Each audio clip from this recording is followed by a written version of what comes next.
घातक इस वजह से कह रहा हूं क्योंकि एक तो सफाई कर्मचारियों का ना शोषण होता है।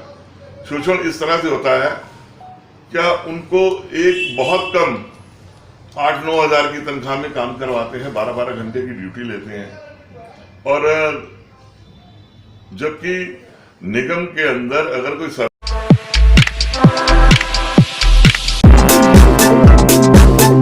For information on the news around you, keep watching Face Talk YouTube channel. Subscribe to the latest news and press the bell icon. Sir कुछ आप विचार रख रहे थे? मैं जो तीनों एमसीडी हैं उनको संयुक्त करने की बात को दोबारा से एक एमसीडी हो जाए उस विषय पर बात कर रहा था जी। इसमें खर्चे मैंने आपको बताया जैसे क्या कम हो जाएंगे, और आज की तारीख में किसी भी तरह से कोई मतलब जितनी भी अफसरशाही है वो है बेलगाम जी। और बेलगाम होने के कारण से ही करप्शन ज्यादा बढ़ा है जी। कोई लगाम कसने वाला नहीं है। आज निगम पार्षद भी यही सोचते हैं कि अब तो बन गए हैं, कुछ पैसा बना लें। अच्छा। उनका दिमाग ही उस तरफ रहता है। सभी निगम पार्षद एक जैसे नहीं है, परंतु अधिकांश निगम पार्षद इसी सोच के साथ हैं। तो ये इतना जो ये करप्शन का मामला एमसीडी में चल रहा है, ये अपने आप दूर हो जाएगा। और दूसरा, एंटी करप्शन जो है वो दिल्ली सरकार के पास जानी चाहिए। और जैसे पहले भी एक बार 423 रुपए लगभग आबादी के हिसाब से प्रत्येक व्यक्ति के ऊपर केंद्र सरकार से मदद मिलती है। एमसीडी को अभी तक उस मद में कोई पैसा नहीं मिला, उसके खस्ता हाल होने के कारण है। जबकि देश की अन्य जो निगमें हैं, देश की जो अन्य नगर निगम है, जो अन्य छोटे छोटे सिटीज में नगर निगम बनी हुई है, उनको प्रत्येक नागरिक के हिसाब से 423 रुपए के हिसाब से वो पैसा दिया जाता है। दिल्ली एमसीडी को उस मद में अभी तक कोई पैसा नहीं आया जी। और उसके अलावा जो खुद अपना ये अफसर जो है वो खुद जो है ना वो डायरेक्ट, मतलब मैं बड़े से बड़े अफसर आज अपना डेपुटेशन पर एमसीडी में आते हैं। अफसर वो आते ही इसलिए हैं, उनको इतने बड़े बड़े जबकि डिपार्टमेंट और हैं, डेपुटेशन पर वहां क्यों नहीं जाते, एमसीडी क्यों चुनते हैं? उनको मालूम है कि ये कामधेनु गाय हैं, एमसीडी यहाँ आएंगे तो इसको चोलेंगे। और एमसीडी के रेवेन्यू की तरफ ध्यान ना देके वो लोग अपने रेवेन्यू के ऊपर, पर्सनल रेवेन्यू के ऊपर ध्यान देते हैं। आपकी शिकायत है? मेरी शिकायत नहीं, मैं बिल्कुल मैं क्योंकि निगम पार्षद रहा हूं, अंदर के सिस्टम को जानता हूं, और निगम पार्षद में मैं कोई खाली कहने को निगम पार्षद नहीं था, मैंने काम किया है जी। मेरा 5 साल का कार्यकाल लोग आज तक याद करते हैं, चाहे वो निगम के खुद के कर्मचारी क्यों ना। आप दोबारा चुनाव लड़ने की रणनीति बना रहे हैं या संगठन तय करेगा? नहीं, ये चीजें ना हमारे सोचने की नहीं है। नहीं, आपको लगता है पार्टी की आप दोबारा आपको एक अवसर दिया जाए? देखो, अगर मुझे मेरी लीडरशिप बोलेगी जी तभी चुनाव लड़ूंगा। अगर स्वयं की अगर मुझसे अगर आप बात करें जी, तो मैं एक निगम पार्षद बनने के लिए, क्योंकि आज निगम पार्षद का नाम बदनाम है, निगम पार्षद का नाम बदनाम है। अगर मुझे मेरी लीडरशिप कहेगी, आदेश करेगी, या मेरे जैसे विधायक हैं या जो मेरे अपना दिल्ली सरकार के माननीय मुख्यमंत्री जी हैं या दूसरी लीडरशिप है, उनकी अगर मर्जी होगी, उनका आदेश होगा तो मैं जरूर लड़ूंगा। अगर लीडरशिप आपको तय करती है, जैसे पाठक जी या केजरीवाल जी, वो आपको टिकट देती है और आप लड़ते हो और आप विजयी हासिल होते हैं, तो सबसे मुख्य एजेंडा आपका क्या रहेगा? क्या मानते हैं आपको? करप्शन मुख्य एजेंडा करप्शन। मुख्य एजेंडा आप मानते हैं कि करप्शन है? करप्शन और डेवलपमेंट। हम किसी का नाम नहीं लेंगे, ना विधायक का ना निगम पार्षद का, लेकिन आप मानते हैं कि आपके क्षेत्र में करप्शन है?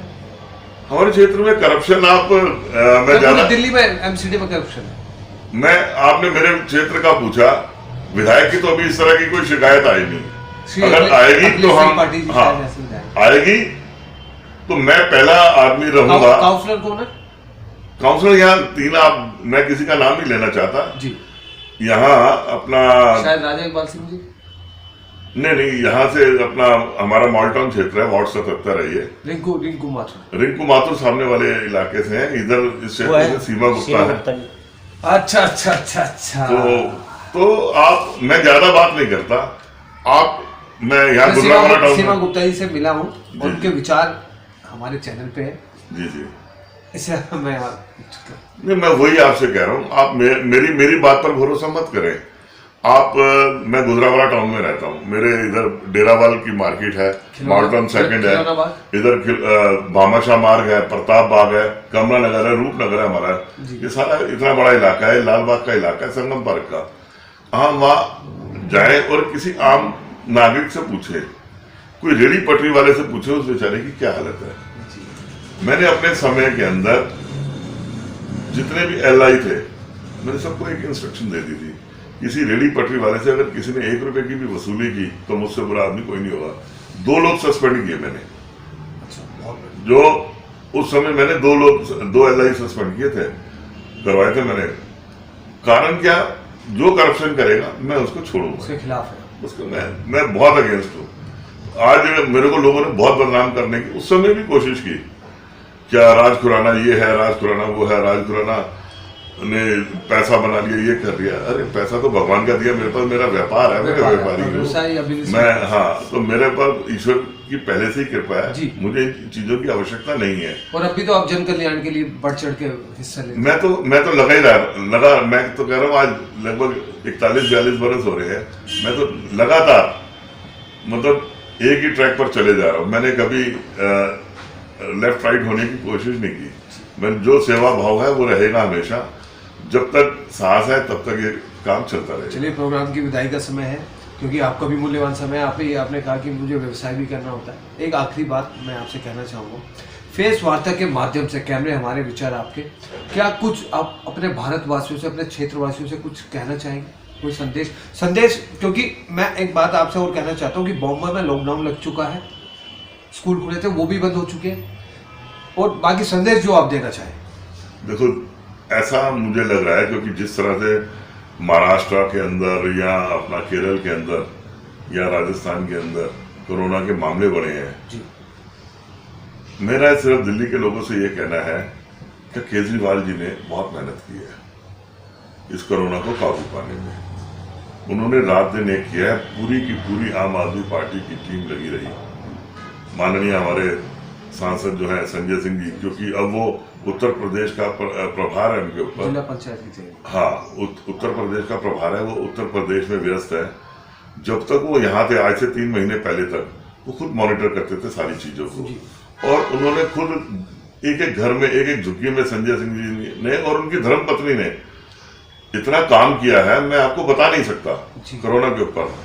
और जो केजरीवाल जी हैं आदरणीय हमारे, और उनकी जो पूरी टीम है, उन्होंने दिल्ली के अंदर इसको कोरोना को कंट्रोल किया है।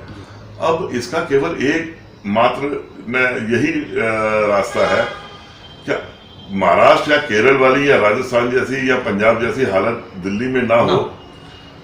वैक्सीनेशन जो अब फ्रंट लाइन जो हेल्थ वर्कर है, उनकी वैक्सीनेशन चल रही है।